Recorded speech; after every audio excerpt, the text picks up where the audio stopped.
Keputusan Badan Gizi Nasional untuk menghentikan penyaluran program makan bergizi gratis selama masa libur sekolah ditentang oleh pengusaha yang tergabung dalam Gabungan Pengusaha Makan Bergizi Indonesia.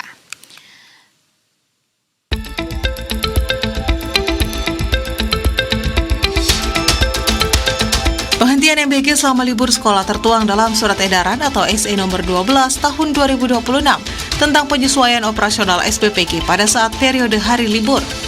Surat ini berlaku bagi seluruh pimpinan, pejabat struktural, dan fungsional di lingkungan BGN, serta pengelola Satuan Pelayanan Pemenuhan Gizi atau SPPG, dan semua yayasan atau mitra pemilik SPPG.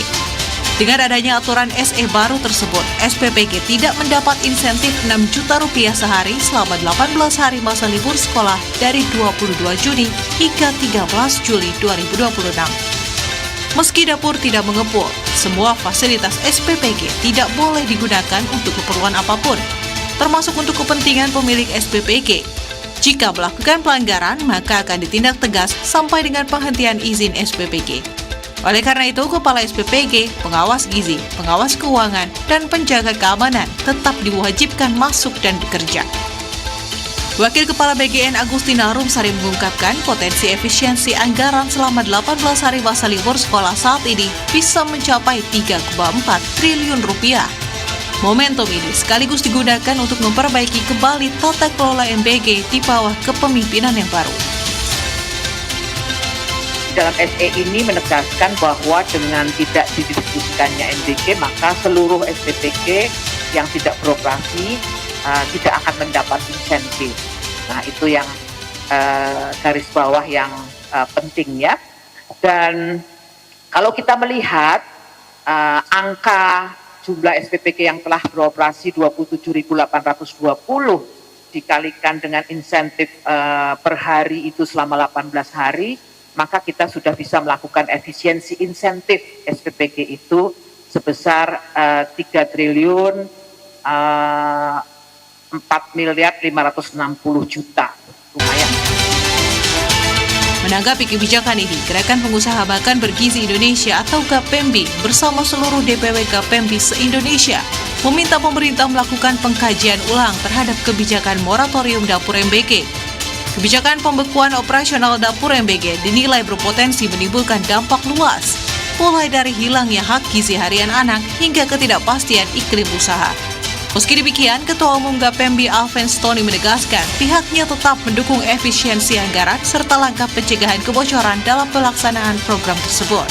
Namun, GAPEMBI juga berharap Presiden Prabowo Subianto dapat segera menerbitkan payung hukum atau jaminan regulasi yang kuat untuk melindungi investasi para mitra UMKM dalam program MBG. Ini akan merugikan banyak pihak, bahwa mitra ini menjalankan kegiatan atau pembangunan SPPG ini menggunakan dana sendiri, Bapak. Tidak menggunakan dana APBN. Jadi sampai hari ini mitra kami yang ada dari se-Indonesia ini itu belum kembali modal dengan insentif yang sudah pernah diberikan itu.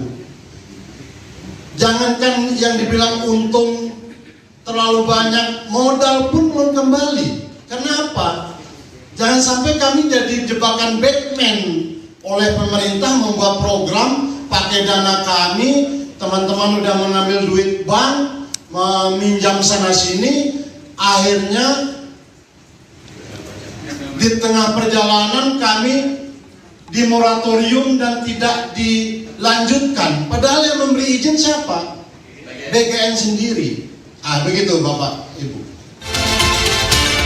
Lebih lanjut, Alven mengatakan nilai investasi yang telah digelontorkan mitra UMKM untuk mendukung program ini diperkirakan mencapai Rp60 triliun hingga Rp90 triliun.